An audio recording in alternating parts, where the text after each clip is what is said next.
বল নয়, আমরা আগামী দিনে সারা দেশের দোকান বন্ধ কর্মসূচি মতো কঠিন কর্মসূচিতে বাধ্য থাকব। তখন আমাদেরকে কোনো প্রকার দায়ী করতে পারবেন না। এই বলে আমি আমার বক্তব্য এখানে শেষ করলাম। আপনারা সবাই এই দাবি আদায় না হওয়া পর্যন্ত এখানে অবস্থান ধর্মঘট পালন করবেন ইনশাল্লাহ। আমরা দীর্ঘ এই 1 বছর ধরে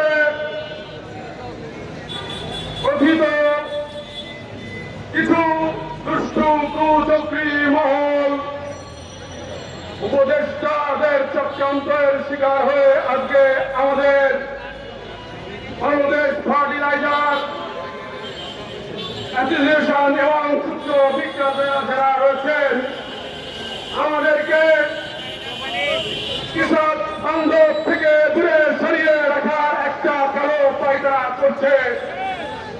তারা সফল হওয়ার জন্য ভিন্ন ঘুষখোর যে সকল কর্মকর্তা রয়েছে তাদেরকে কনভিন্স করে আমাদের যে সকল চলমান সার ডিলার প্রক্রিয়ার নীতিমালা 2009-এর আলোকে সারা বাংলাদেশে শান্তিপূর্ণ সার আমরা ডিস্ট্রিবিউশন করছি। ঠিক এমনই একটা সময়ে এই কুচক্রী মহল আমাদেরকে বিভিন্নভাবে ব্যাঘাত ঘটিয়ে আমাদের অনেক ক্ষতি সাধিত করছে। আমি আপনাদের বলবো আমাদের মাননীয় প্রধানমন্ত্রী জনাব তারেক রহমান, উনি আমাদের প্রধানমন্ত্রী, ওনার বর্তমান সরকারের চলমান গতিকে ব্যাহত করার জন্য আজকে এই কৃষক বান্ধব 2009-এর নীতিমালাকে আজকে মঞ্জুর করে দেওয়ার জন্য নতুন একটা কালো নীতিমালা তৈরি করছে। কিন্তু আমরা সেটা কোন অবস্থাতেই মেনে নিব না। আমাদের প্রত্যেকটা জেলায় এবং আমাদের যে সকল বিষয়ে যে জেলারা রয়েছেন আমাদের কৃষকদের মাঝে ব্যাপক টাকা আমাদের লেনদেন হয়, আমাদের প্রত্যেকটা পরিবার ক্ষতিগ্রস্ত হবে। আমরা রাস্তায় বসে যাব, এই দিনের দায়ে অনেকে আত্মহত্যা করবে। আমি সরকারের কাছে অনুরোধ করছি অবিলম্বে ওই কালো নীতিমালা থেকে সরে এসে 2009-এর নীতিমালাকে বাস্তবায়ন করে আমাদের কৃষক বান্ধব এই সামনে সুষ্ঠুভাবে যে সার প্রক্রিয়া এটাকে ব্যাহত রেখে আগামী দিনে আপনাদের সকল কর্মকাণ্ডে বাংলাদেশ ফার্টিলাইজার অ্যাসোসিয়েশন সহ খুচরো সার ডিলাররা সরকারের সঙ্গে থাকবে এই আশাবাদ ব্যক্ত করে আমরা শান্তিপূর্ণভাবে আপনাদেরকে জানিয়ে দিতে চাই আমাদের নয়ের নীতিমালা বহাল রাখুন। আমরা যেন নয়ের নীতিমালাকে আগামীতে ব্যবসা করতে পারি। কৃষক বান্ধব এই ডিলার ভাইরা যারা একসঙ্গে মিলেমিশে কাজে খারাপ মিলিয়ে ব্যবসা করতে পারি সেই সুযোগ করে দেওয়ার জন্য আমি বিনয় অনুরোধ জানাচ্ছি কৃষিমন্ত্রী মহোদয় এবং আমাদের প্রধানমন্ত্রী মহোদয়কে সকলকে ধন্যবাদ জানিয়ে সার ডিলার আমরা অনেক কষ্ট করে এই ব্যবসা টিকে রাখি। আমাদের সেরকম পুঁজি নেই, সামান্য পুঁজি দিয়ে ব্যবসা করে আমরা সংসারের জীবিকা নির্বাহ করি। এই লাইসেন্স যদি বহাল না থাকে তাহলে আমাদের জীবন মান চলা খুব সমস্যা হয়ে যাবে। তাই বর্তমান সরকারের কাছে আমাদের আকুল আবেদন, আমাদের এই 45,000 সার ডিলারকে বহাল রেখে 2009-এর সার নীতিমালা যেন বহাল থাকে। এই 2009-এর সার নীতিমালা কৃষক বান্ধব নীতিমালা, আমরা এই নীতিমালার বহাল চাই, এটা আমাদের দাবি এবং সর্বস্তরের কৃষকের দাবি। সারা বাংলাদেশের কৃষি প্রধান দেশের প্রত্যেক কৃষকের দাবি 2009-এর নীতিমালা যেন বহাল থাকে। ধন্যবাদ সবাইকে। সার ব্যবসার সাথে জড়িত আছেন এবং দক্ষতার সাথে সার ব্যবস্থাপনা এবং সার সংকটে তারা নিরঙ্কুশ কাজ করে যাচ্ছেন। আমি বিশেষভাবে ধন্যবাদ জানাই এখানে যারা উপস্থিত আছেন সাংবাদিক ভাইরা, যারা আমাদের মনের কথা এবং আমাদের ন্যায্য কথা, আমাদের যে দাবি, আমরা বিভিন্ন অঞ্চল থেকে, বিভিন্ন জেলা থেকে, বিভিন্ন থানা থেকে এখানে উপস্থিত হয়েছি এবং আমাদের কথা মানুষের মধ্যে এবং বর্তমান সরকারকে জানানো যাচ্ছে। এই জন্য তাদেরকে আমরা ধন্যবাদ জানাই। আমরা একটা কথা বলতে চাই যে এই যে সারের লাইসেন্স 2000 নয়া নীতিমালা, এটা সম্পূর্ণ কৃষিবন্ধন নীতিমালা। আমরা বিগত সময় দেখেছি শুরু থেকে শুরু থেকে যে কমিশন ছিল সেই কমিশনই আছে, কিন্তু এর মধ্যে বিগত অনেক বছর পেরিয়ে গেছে কিন্তু কোনো কমিশন বৃদ্ধি করা হয়নি। বংশ দ্রব্যমূল্যের বৃদ্ধি পেয়েছে, দাম বৃদ্ধি পেয়েছে, তেলের দাম বৃদ্ধি পেয়েছে, পাশাপাশি সব কিছুর দাম বৃদ্ধি পেয়েছে।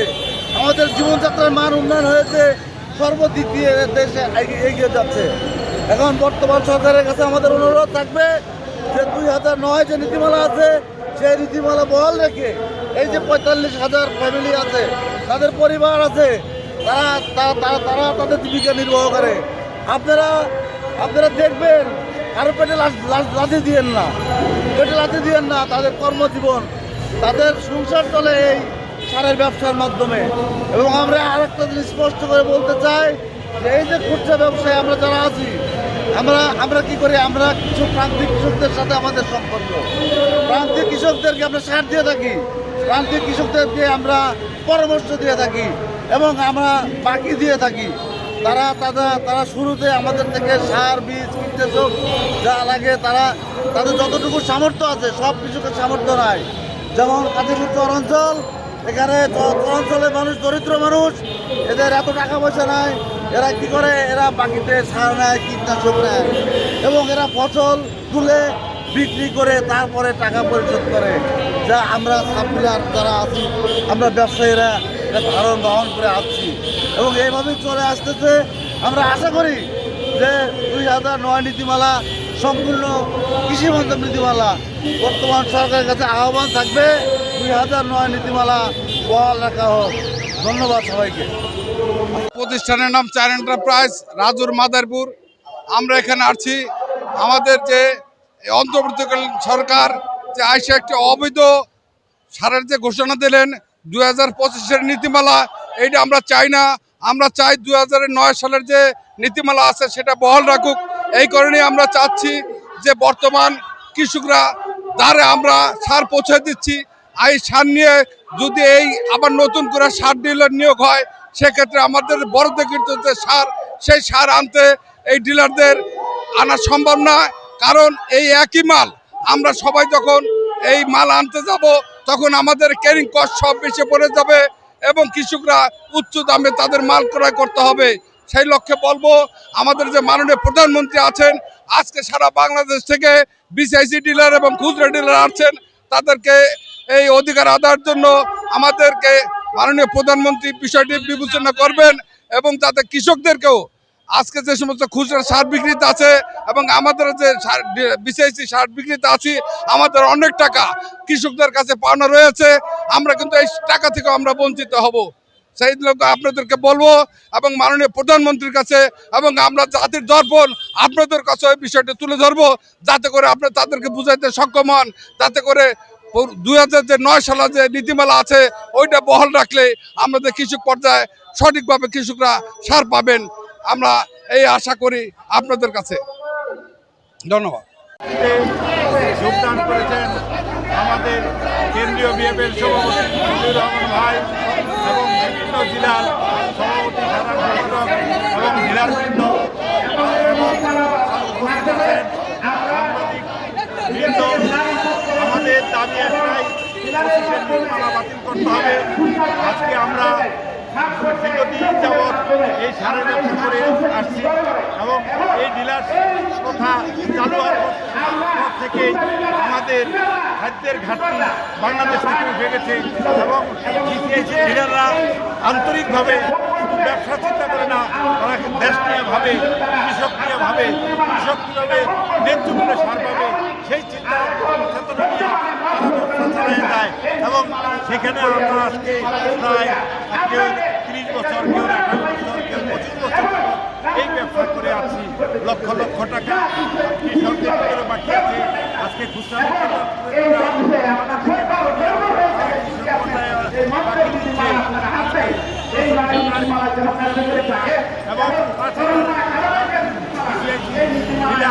এখানে আমরা সংসদে বসে যাবে জনগণের সরকার, গণতান্ত্রিক সরকার, আমাদের তারেক রহমান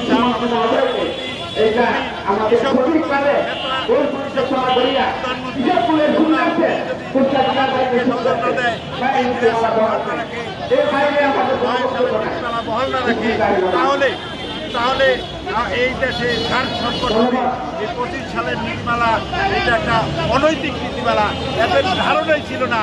সার ডিলারদের সম্বন্ধে এই ব্যবসার সম্বন্ধে তাদের কোনো ধারণা ছিল না। তারা চাপায় দিচ্ছে এই চাপানোর নীতিমালা সরকার বহাল রাখে, তাই কৃষকের আমাদের সারের ঘাটতিতে পড়বে এবং সেখানে আমাদের কৃষকরা সার পাবে না। সেখানে বিভিন্ন ধরনের বিশৃঙ্খলা দেখা দিবে। আমরা চাই 9 সালের নীতিমালা থেকে 25 সালের নীতিমালা করে আমাদের কৃষকরা সুন্দরভাবে সার পেতে পারে সেই ব্যবস্থা করবেন আমাদের আমাদের দাবি, ন্যায্য দাবি যাতে প্রধানমন্ত্রী জানা যায়, এটা আপনাদের সাংবাদিকদের কাছে আমাদের দাবি যে আপনারা এই ন্যায্য দাবি, এই দাবিটা যাতে আমাদের প্রধানমন্ত্রী কার্যকর যায় সেই চিন্তা করবেন। সেই জন্য আপনাদের কাছে বিনীত অনুরোধ